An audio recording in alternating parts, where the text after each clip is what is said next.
Jon Andersen is a professional strongman, wrestler, bodybuilder, speaker, author, and coach with incredible insights into what it takes to be successful in business and life.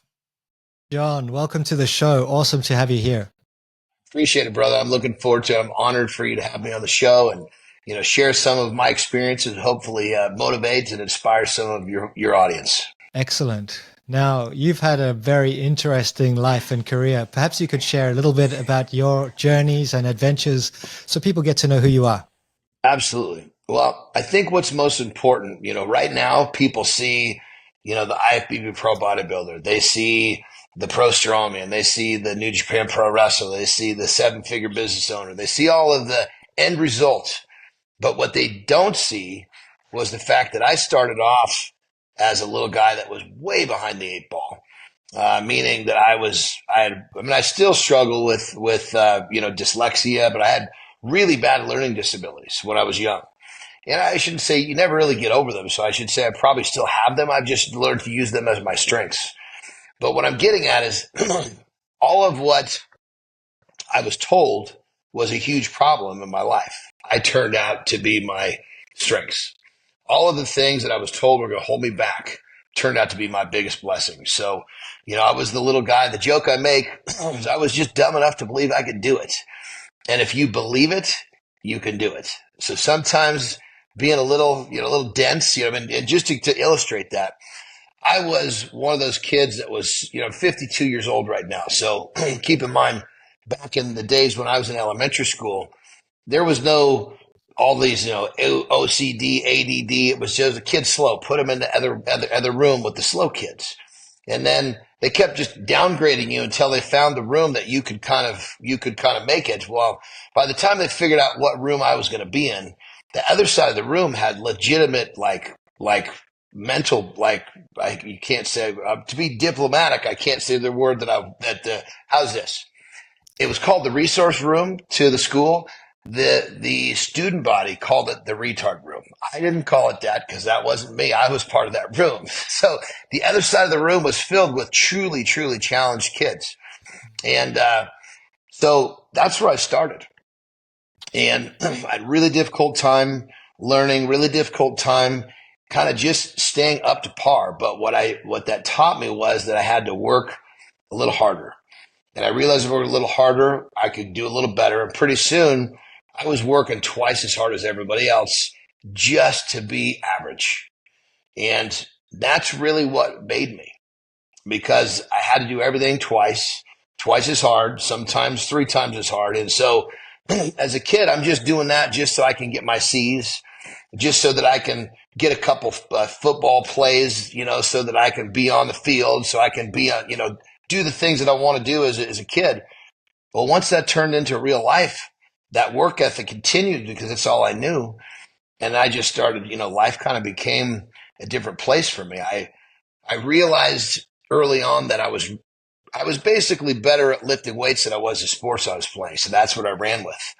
And I applied this work ethic to weightlifting. I applied it to everything in my life. And because I was challenged and I learned to overcome those challenges with, problem solving and work ethic, I've had a life that, I sometimes pinch myself. So, it's been an amazing journey. And I don't say that of course I'm blessed, but I don't say that I'm lucky. I've worked my ass off and I work harder. There's not many people that can sit across the table from me and I can look at them and go, you work harder than me. Very few people on the planet, because, I'm up at 4:00 in the morning. This is just what I know. And because of that, I parlayed it into, basically living my dream. So amazing. There's a nutshell for you. Where do you think that drive came from? Because some people might just give up and say, I'll never amount to anything, but you didn't do that. You said, no, you know what? I am going to work hard. Where do you think that motivation came from? I think it goes back when I say I always make the joke, but it's really the truth. I was just dumb enough to believe I could do it. And in those times, and when I say dumb enough, I'm like, legitimately, there were times where I thought, man, I can do that. And I would try, and I would be so far away from being able to do what I was trying to do. But when I showed up, I believed I could do it. So I was really good at believing I could do something, even though I was like, light years away from being able to do it. If I was a little bit more advanced in those days, I might have had a little better ability to figure out, no, you're not going to be able to do that. And I may not have tried. And so ultimately, because I was just dumb enough to believe I could do it. I also realized that, overcoming fear and failure actually became something I became one with that early on. And most people will actually run from fear or run from failure. And usually they're running to comfort. And when they comfort themselves, they're running to a vice. They're running to TV. They're running to food. Now, granted, I did a little bit of that too. When I was dealing with, when I was, I got on the bus, I used to get picked on the bus.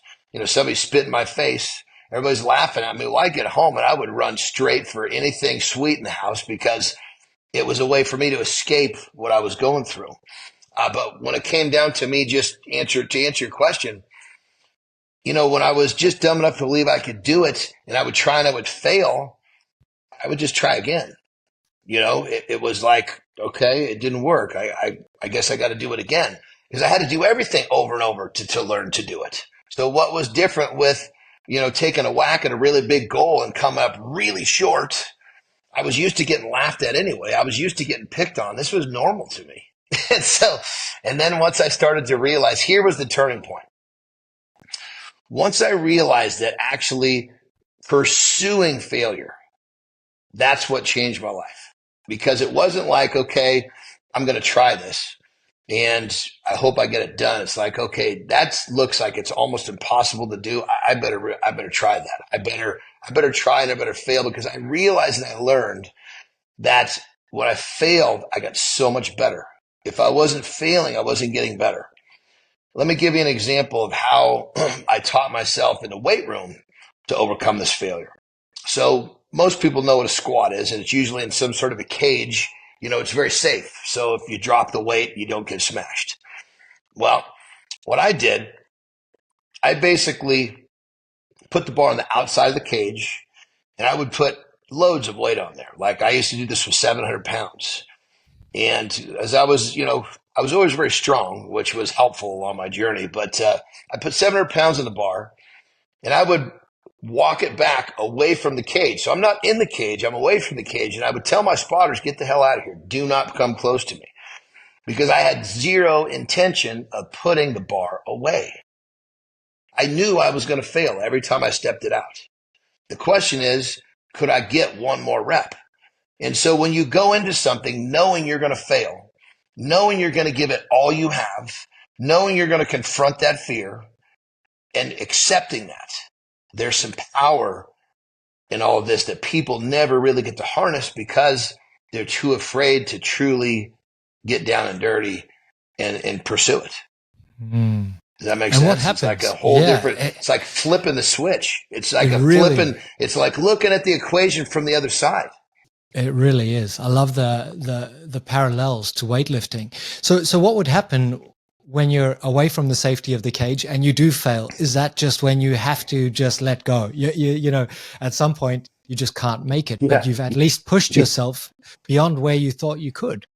Well, and under that kind of weight, you have to figure out a way to get out from under that without it hurting you. Exactly. Which I can't even makes imagine. the stakes go up which makes the stakes go up even higher, because now you're confronting fear and failure in a way that could hurt you. So if you don't take it serious, it's going to hurt you, which makes you respond that much greater, which makes you respond that much better, sharper, all the above. And so, because it's one thing if you're pursuing failure and it's really not that important if you fail. Oh, fail, okay. Versus, okay, if I fail, I might break my neck. That's a different type of addressing failure, So when you pursue failure, you have to pursue something that creates that fear in you, because that fear is a whole nother different tool. Fear, it has the ability to allow you to do things that you couldn't do without it. And in many cases, I'll promote fear because I know when I have that feeling in my stomach, I'm willing to do what I wouldn't do without that feeling in my stomach. And so it's, you started again, once I kind of started, going back when I was young, dumb enough to believe that I could do it. So I failed a lot trying. I got picked on, I was made fun of. This is all the stuff that would happen whether I was failing or not. So I was going through I guess you'd say I was going through the ropes. I was learning the ropes of how to deal with all the stuff that I was going to have to deal with failure anyway. Now I just realized that I could turn failure into this really, really hyper powerful tool if I pick the right things to pursue, the right, because we could fail at just about anything. You could fail at being a drug dealer. God knows you wouldn't want to try to fail at being a drug dealer because that wouldn't be, you don't want to be a drug dealer. But when I realized, okay, I want to be a pro strongman. I want to be a pro bodybuilder. I want to be a 7-figure business owner. So, I mean, it was like, it was some of my business partners early on, they would tell me, your fearlessness is what we need to get this job done, because they knew that I was just going to go into it head first. Sometimes the analogy I would make is, I would run full speed ahead and dive into a pool, but I don't really know if there's water in it yet. And if I crash at the bottom, I'll stand up, I'll dust myself off, probably pick a few teeth off the ground, put them on my pocket, and I'll go and I'll do it again. I'll find another pool to try to dive into. But you just sometimes people become paralyzed. What's the old saying? Paralysis by analysis. Don't sit around and think about something. Just do it. Because when you do it, if you succeed, perfect. That'll happen very little. But you do it and you fail, even better, because you're going to learn more. You learn more from failure than you do from a success. And so, now with all the experience I have with what we're talking about here, and then my sports and business, now it's like I get to take all of the stuff that I learned through my own personal experience, and I get to teach it to people. And I've changed people's lives by helping them understand how capable they are. It's just they've been looking at this whole thing from the wrong side of the equation. So, most people, when they think that they're going to fail, they'll find what they call a reason that they should not step forward. Well, that reason is just a camouflage excuse, or if they're not making an excuse, they'll, procrastinate. They'll move slowly into whatever they're doing. When my job is to help them understand it's okay. We're human. We all screw up. We all have failures. And those of us that fail the most get what we want. And people just are blown away when they're like, oh my God. And it's somehow, some way, people in general don't realize that the more you fail, the more you succeed. It's so just true. that simple. And so many people are trying to get rid of their fear, even if it's just a subtle version of fear like anxiety or worry. They're like, that's bad. I need to be comfortable. I need to be safe. Where to be successful, you not only have to let fear guide you, but I like what you said, allow it to sharpen your senses, because it's in those moments that you bring all of your capacities, into this crystal focus in the moment. It's not a bad thing. And to many people, being in fight flight mode is terrible, when what you're saying is actually use it, leverage it.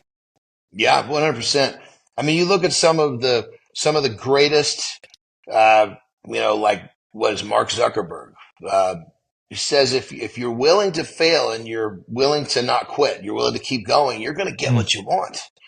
It's just most people, a couple failures and they're done. They're looking at it wrong. They're looking at a failure as if it's because society views failure as bad. But in actuality, the highly successful view failure is a part of the process. I got to get these failures out of the way. I might have to fail 10,000 times to get what I want. Well, shit, I'm not going to wait to fail. One of my sayings is fail fast. Don't wait to fail. As if, let's just say for the average person, they had a dream and they were going to have to fail 10,000 times to get to that dream. Well, shit, if you don't start failing fast enough, you may never fail 10,000 times enough to even get there. But if you don't wait a minute and you start failing and you fail as many times as you can per day, number one, you don't fear the failure anymore, and you're happy to fail because you learn and you realize that every time you do fail, you take another step forward. And when someone's mind gets turned around like this, life is a different place. And it's for me, it's so powerful and it's so fulfilling to teach people how this stuff works. Tell us a little bit about your career as a strongman. That was the starting point, wasn't it? To yes. Like, what's that community like? What are some of the skills that you learned as part of becoming a strongman? Well, I mean, you got to be really, really strong to get into, at least to get on the pro circuit. And it's very technical based. I mean, most people watch it on television. They think, oh, it's just a bunch of meatheads lifting up heavy shit. Yes, it's a lot of heavy shit, but it is so technical. The things that we pick up, everything has to be just right. And you have to understand how your body position, because it's not just picking something up. It's like athletic intelligence, as we call it. You have to understand how your body has to leverage itself to get on that weird object, to get it to move. You know, like picking up an Atlas stone. It's a sphere. It's a round cement ball. No handle. You got to figure out a way to get that thing up into your lap and then up on a 52-inch box. You know, you can't just pick it up like it's not like a couple of handles on a wheelbarrow. So it's really, really technical. And the community, once you get up to the top, is everybody's like brothers because everybody knows the type of blood and the sweat it took to get there. And, you know, everybody wants to win, but everybody wants to win with everyone else having their best performance. So nobody wishes poorly for someone else to fail. The joke is to win, sometimes you need some luck. And really what you're saying is you have something that goes your way. Someone else has something that doesn't go their way, but you don't wish for them to do poorly. You wish for yourself to have some luck. So that's a nice but philosophy. Strongman was my first one. Yeah, my Strongman was my first professional career athletically. And before I actually got in Strongman, I had become a successful entrepreneur. I had actually I had sold a business that I had created shortly after college. So I'd already applied, you know, what I had learned and what we've been talking about to real life. I had a few businesses that failed, but it didn't make a difference to me. I just had to keep trying until I found the one that was going to work. And so I had already kind of known that my mental strategies were powerful and they worked. And I had applied them to business. I'd applied them to, you know, the gym. So I knew that whatever I applied these strategies to, I was going to be good. So I put myself in a position where I'd done well financially. And all the while I've been training in the gym, trying to get what I thought was big and strong enough to try to go be a pro strongman. Well, once I showed up, I realized I probably could have been a pro strongman about 3 years before. But in my mind, I wanted to be so prepared. So when I showed up, I got my pro card. Goodness. And I was traveling internationally inside that year. So I was really quick to get to Team USA. And did that. I had a great career. I did that for about 7 years. I ended up having a back surgery at that point. It was time for me to move to another sport. So my agent at the time, he said, the surgeon's telling us that if you go back to the circuit, you're going to be back on this operating table probably before the season's over. So if you want to continue to, bluntly, put it bluntly, he said, if you want me to continue to represent you, we're going to have to put you somewhere else. So I was like, well, where do we go? And he says, how about pro wrestling? I was like, what? I'm shit. I never was a fan, never paid attention. I liked watching the big guys, but I didn't really pay attention to what they were doing in the ring. So I said, what the hell? You know, at this time, I'm 34 years old. I didn't have a lot of options in terms of, you know, what I could do. And at that point, my career had gone really well. You know, I was doing some commercials and things like that. So I just needed to stay visible. And so my agent completely fraudulated a resume that said that I knew how to wrestle when I didn't. And we sent me to the school where I basically learned how to do it, but in like a 3-month period, very short. Oh, these guys, once I got in there and started to understand, these dudes are artists. I mean, they can like throw a punch and they can make it look, I mean, you can tell that it's not a real punch, but they can make it look pretty real. But that takes years of practice. I didn't have that. And so basically the plan was we put me in Japan, because in Japan they call it strong style. They're a little stiffer. They kind of, you still know who's winning and losing, but for someone to get a little bloodied up wasn't a problem. And so I went over there, and they gave me a shot, and I was able to do it well enough to get a contract. And really what it came down to, I was a shitty wrestler. I got better as I wrestled, but the way I looked, and I could talk, and I could get people in it, because I was big and the way I looked, I could jump up at the turnbuckles, I could scream, and I could flex my muscles, and people would pay tickets to see that. And really what it came down to, if you can put the butts in the seat, and then you can get those butts standing up cheering, you're gonna get a contract. And luckily I could do that. So anyway, but that was another one where, okay, I got no idea what I'm doing. I fly to Japan. I think I had like my 7th ever wrestling match was a pay-per-view in Sapporo, Japan, with like 17,000 people. Crazy. Yes. But again, I believed I could do it. And at that point, I'd gotten good enough at, making things happen. It wasn't just, okay, I'm going to try and fail. It's like, okay, you need to not fail on this one. You need some success right now.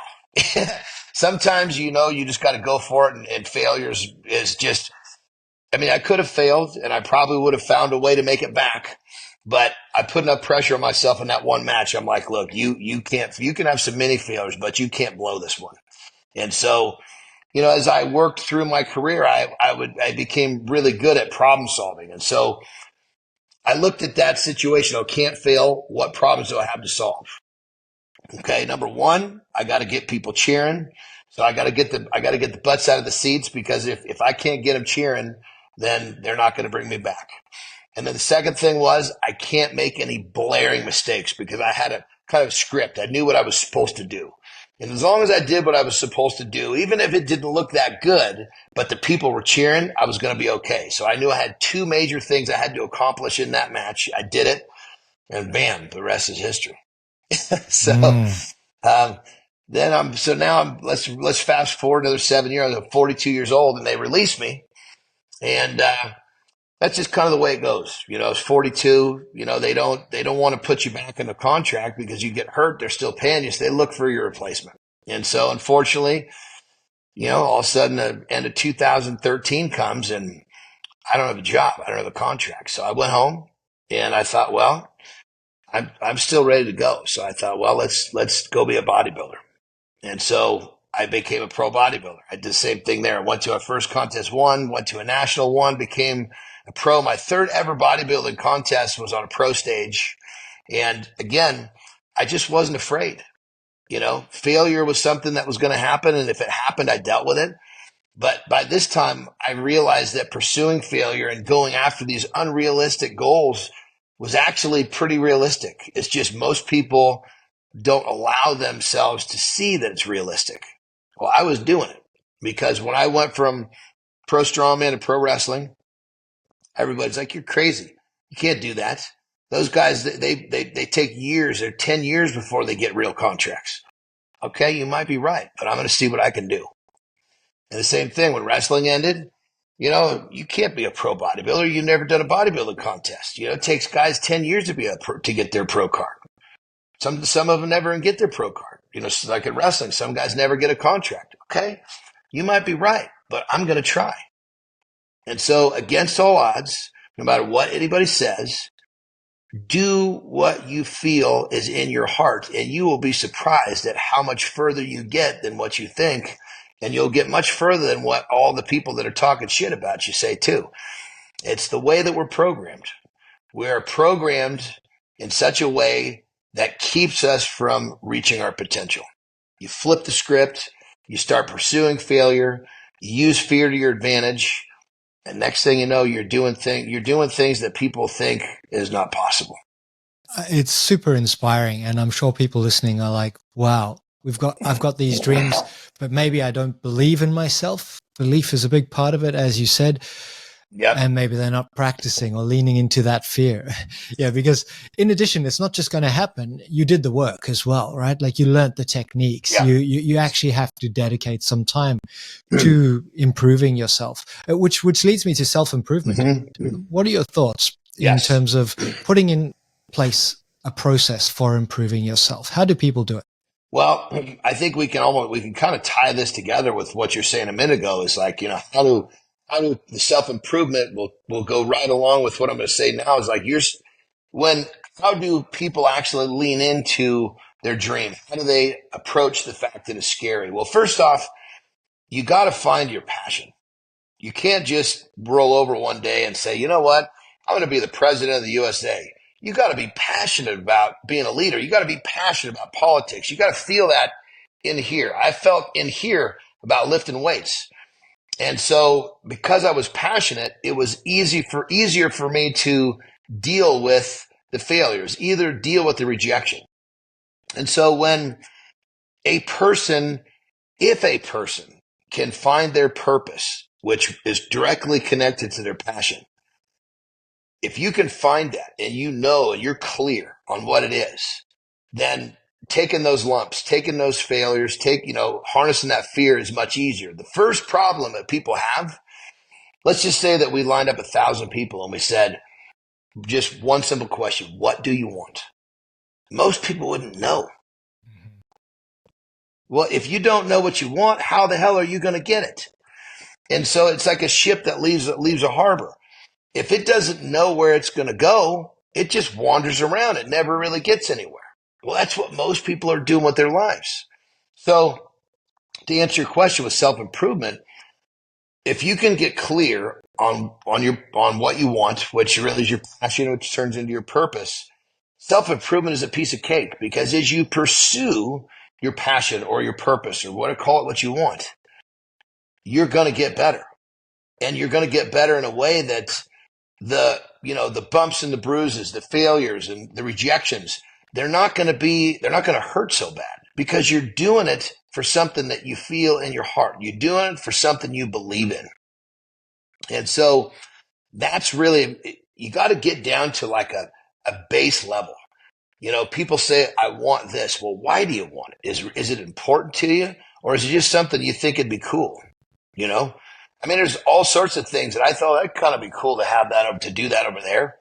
I'm never going to do it because it's not that important. It's not that interesting to me. But when I feel something in my chest, when it's a part of my passion, my purpose, I just do it. I don't think about it. I'm just doing it. So I guess that wrapping those two in one, if self-improvement is something that if you know your purpose and your passion, it's quite easy. If you don't know your purpose, which is a lot of people, they don't even really have a passion, then you got to kind of start to, some self-discovery is really helpful. You got to start to understand who you are, understand what makes you tick, start to challenge yourself, do some things to, exercise vigorously, eat well, read. I mean, do all these things that are going to help you improve as a person. And even if you don't know what you're interested, just do something to improve yourself. And in your journey of self-improvement, you're going to discover something that is really easy. And that usually, once you find something that's really easy, you're going to look around and go, God, it's hard for other people. It is easy for me. Now you're getting closer. But it's, when it comes to self-improvement, I deal with, in my coaching, I deal with people that want to get better. They want to have more energy. They want to look better. They want to have a better quality of life. And some of them don't really have a reason why. Very difficult for those people. Others that, like parents, they're like, I need to be a better role model for my kids. Well, we can build the whole self-improvement program based around the accountability of wanting to be a better role model. And now there's a good reason why. And when a person has a why, it's going to be much easier to stick to what is difficult in the beginning. And then what happens is, it takes a little while. You put some habits into place. They say that a habit can be formed in 21 days, but that kind of habit can fall right apart. Because really, habits, you need to build that habit and keep that habit long enough, and it's different for everybody, that it starts to become a subconscious behavior pattern. Once it's a subconscious behavior pattern, you're kind of doing it without really knowing it. Then it kind of becomes your lifestyle. And then from your lifestyle, it becomes a state of mind. Now you just are that habit. You're not really performing a habit. It's just who you are. And when you take a series of habits and you go through those stages and you apply them to yourself and your kids, your family, life becomes a different place. Unfortunately, there are too many people. It's like society has bred us to go to high school, go to college, get a job, have a kid, buy a house, or many kids, get married, buy a house and have a family. Well, where in this line of thought was find out what makes you happy and find what your purpose is so you can be really happy, so you can give off this great energy and you can raise these happy, healthy kids and you can make a happy wife, versus just about everyone gets to about 40, 45 years old and goes, what happened to all the stuff? What happened to my life? What about all the stuff that I wanted to do that they never even pursued? Because we're programmed to do, it's like we're programmed to kind of just be these workers. And, like I told my kids, choose your life or your life will choose you. And if your life chooses you, you are not going to be happy. So you got to choose it. You got to decide what you want to do and you got to go get it. You got to get clear. What is it that you want? And once you understand what you want, then you got to basically go get it. And you got to be vicious. You can't just, this is what I want and think about it. You got to take action. But then again, when you're taking these actions, it gets easier every time. And I think, unfortunately, this is what's kind of missed with the majority of our population of the world. And in this the way that we're bred, we're not bred to, we're bred to do what, kind of that train of thought that I said. And nowhere in there does it tell us to find some stuff that's difficult, confront fear, to do these things that may not work out, these things that seem to be scary, these things that people are going to talk shit about, we're taught to run away from. When in actuality, if someone's talking about you, good or bad, that means you're doing something above and beyond. Because people don't talk shit about average people. They talk about shit that are doing, people that are doing things that they wish they were doing. So, but I'll tell you, going off on it. I'm sorry for going off the tangent about how we're programmed, but it all kind of fits together because it's like, again, I go back to, I was just dumb enough to believe. I never really fit into what the mold of average was.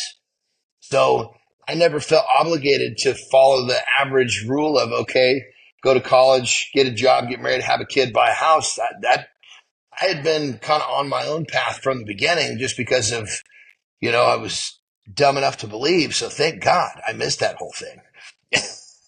Exactly. Of all the things I've done in my life, brother, I think here's probably my favorite claim to fame, so to speak.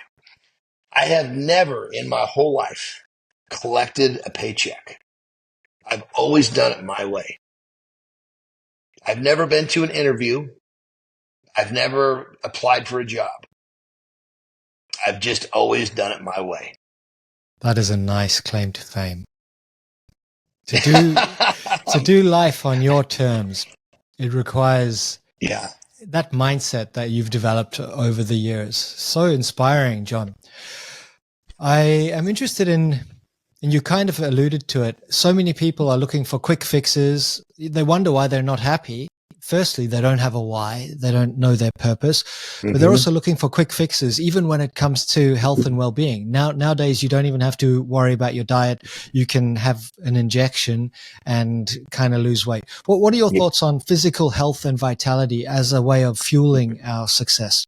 when someone comes to me for coaching, no matter what they're hiring me to do, whether they want to drop body fat or they just want to be fully mentored into having a whole new frame of mind, a whole new perspective on life, the first thing we're going to do is we're going to remove all processed foods out of their diet. All. I'm even talking protein powders. No protein powders. Really? Everything has got to be a single ingredient food, like chicken or beef or fish, potato, rice, asparagus. Everything has to be a single ingredient food because our bodies were not designed to operate off of processed foods. See, if we went to 1,000 people on the street, we said, hey, if we take this 5-gallon can of kerosene and we dump it in the gas tank of your car, do you think your car's going to run very well? They're going to say, no, it's not made to run on that. They know that. Well, it's the same thing with food. Our bodies were not designed to run off processed food. So people eat all this shit and sometimes they even think that they're eating well, but they're not. They're still eating processed foods. Well, they wonder why they don't have energy. They wonder why they don't sleep well. They wonder why they have this ripple effect of health ailments that slowly gets worse. It's like the car that runs on kerosene its whole life. If it ran at all, it would wear out really quickly because it wasn't designed to run on that fuel. So the first thing has to be done is we have to fuel the body with fuel in terms of the way it was designed. And as soon as we do that, people are blown away. They start sleeping better. They have more energy. They're more optimistic. Check this out. This is a crazy, crazy statistic. Serotonin is basically a brain chemical. That chemical gives a person the feeling of wellness, like they're just going to be okay. It could be something rough's going on, but if they've got the proper serotonin, they can cope. They're going to be okay. Most people don't understand that the lion's share, when I say lion's share, a little bit more than 75% of serotonin is produced in the stomach. So when your gut health is all messed up because you're eating processed foods, guess what your stomach's not producing?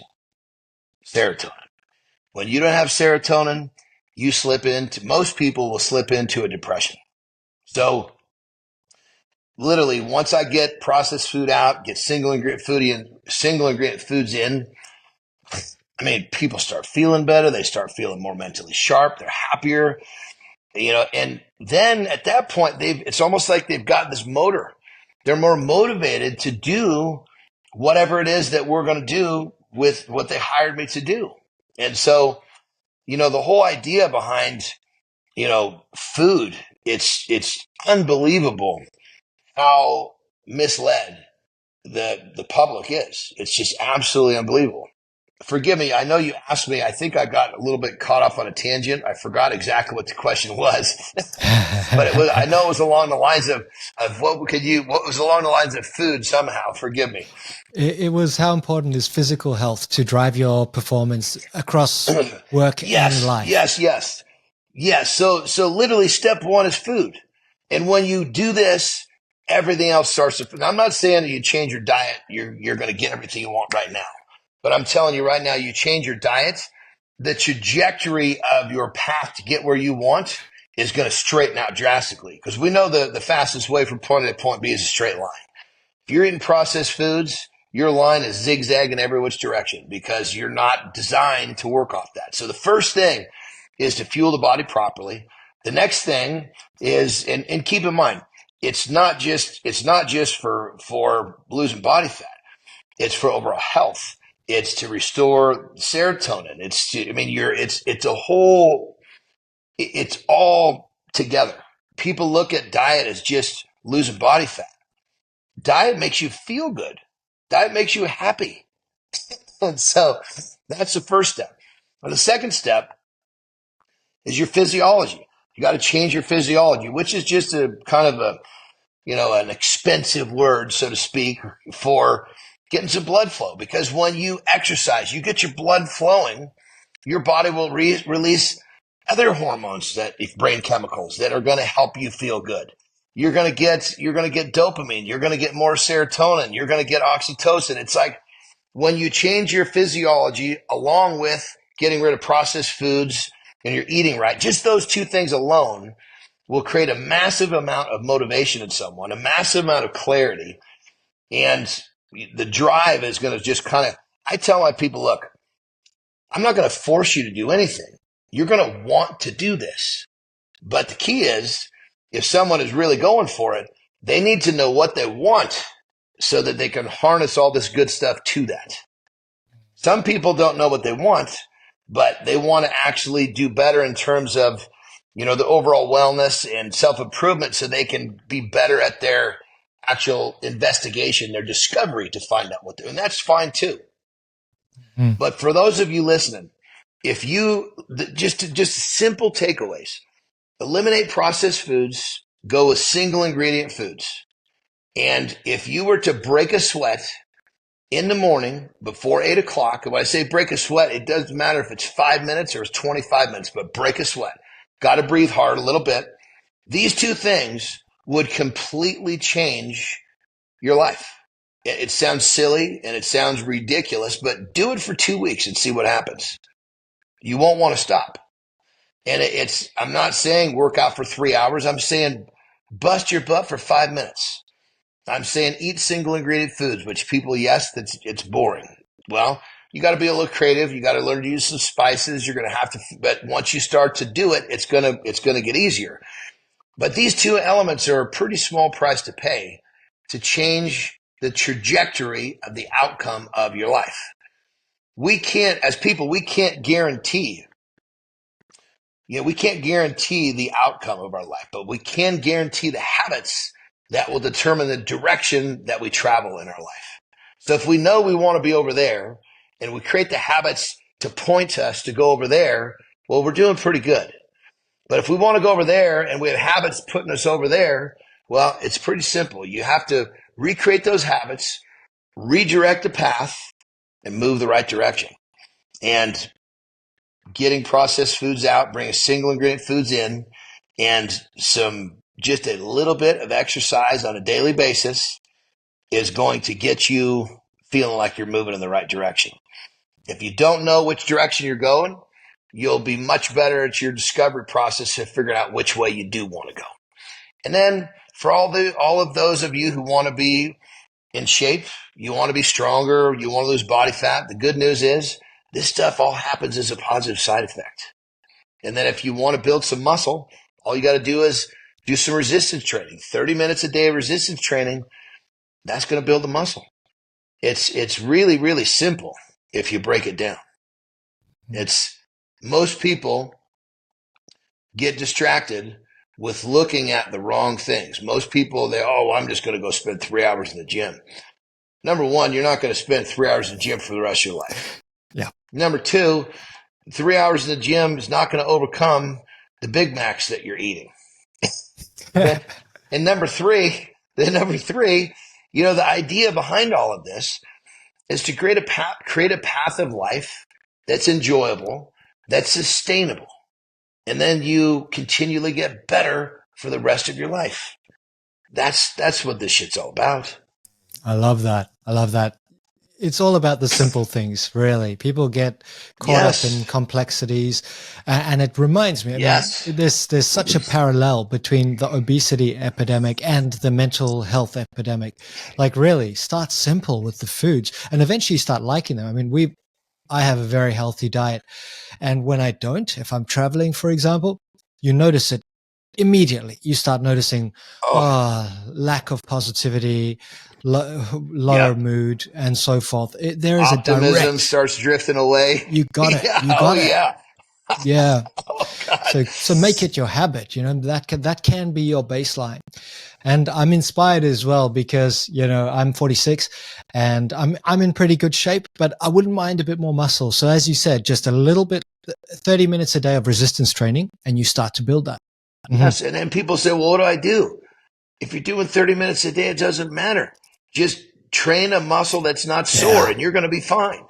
I mean, it can be so simple. That's so simple. If let's just say you go to the gym and you do go do what looks fun.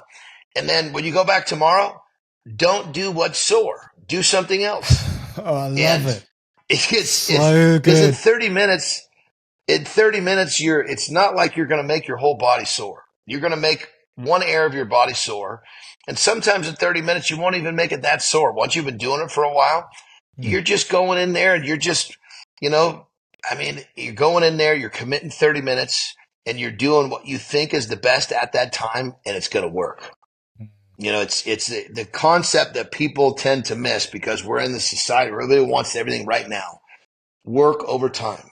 And when you subscribe to this principle, you only have to do a little bit of work every day. And versus the flip side is, I'm a New Year's resolution. I'm gonna go to the gym for 3 hours a day. It's gonna last 3 weeks. Versus you do 30 minutes a day, and maybe you do 30 minutes a day, 4 days a week. You could do that for the rest of your life. And you're gonna get lasting results. And you're gonna feel good because you keep continuing to do what you set out to do versus setting some huge non-realistic goal that you basically quit and then you feel like shit. It's like, check the box, stack up those little wins, and life becomes a really, really good place. But when it comes down to it, granted, if you don't know, you don't know.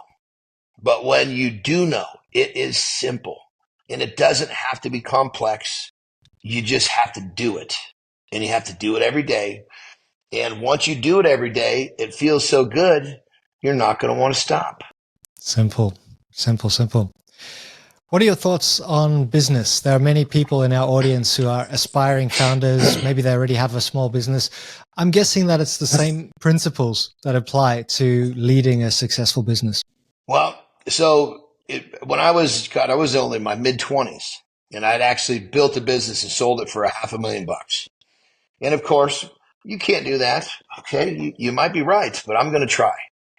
So the number one thing with business is, if people are telling you can't do it, keep going. Because that means you're onto something.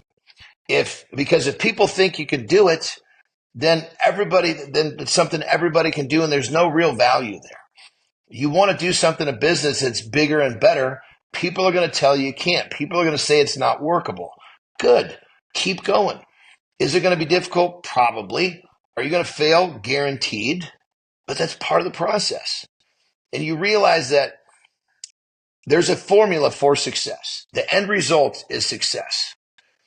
There's failure after failure after failure after failure in that path. Don't think that you're going to hop that. So when you realize you're going to fail, and you realize you're going to get scared, you harness these things, you use them to your benefit, and you get to your success twice as fast. So my recommendation with business is this: make a plan and do it. But when I say make a plan, we're not talking about making some detailed plan. Don't get no paralysis by analysis. We're talking make a simple plan and dive in, because guaranteed even that simple plan is going to change a whole bunch once you get going. You're going to realize, man, I thought it was going to work like this. It actually works like this. Make a plan just enough for you to dive in and have a few action items. And if you have some action items, once you get going, more action items are going to come up and you're going to keep checking the boxes. But if you make a series of events, that you make a series of action items that's, say, 2-3 weeks out, you might get 2-3 days in, and none of those things that you thought were going to happen are going to happen. All you did was waste time trying to plan shit that never happened. Get in there and just start doing it. And when people say you're crazy, good. When people say you can't do it, good. When people tell you that you're going to fail, tell them you're right. That's how I'm going to get better. And see what they say. Half of the problem that people have when it comes to business is they are deathly afraid of what people are going to think when they fail. It's who gives it? Who are you trying to please? Are you trying to please yourself? Or are you trying to please them? As soon as you look at someone that says, oh man, you can't do that, you might be right, but I'm going to try. It shuts them right up. So I Love it. guess the biggest piece of advice with business I would say is dive in, get in the shit. Because when you're in there, you're going to learn. When you're in there, you're going to start to make that type of progress where you're really going to start stacking up the wins. And as you start stacking up wins in business, pretty soon it just kind of takes on a life of its own. And then at the same time, don't be afraid to, like, when you dive in and you're going a certain direction and you realize it's not quite going as good as I thought this direction, don't be afraid to change direct. Don't quit. Just have a slightly different direction. Keep pushing. It's testing. It's like you do this and it didn't quite get what you want. Okay, now I'm going to do it a little bit to the left. Do it again. Up, not quite up. Go over here. Up, maybe back over here.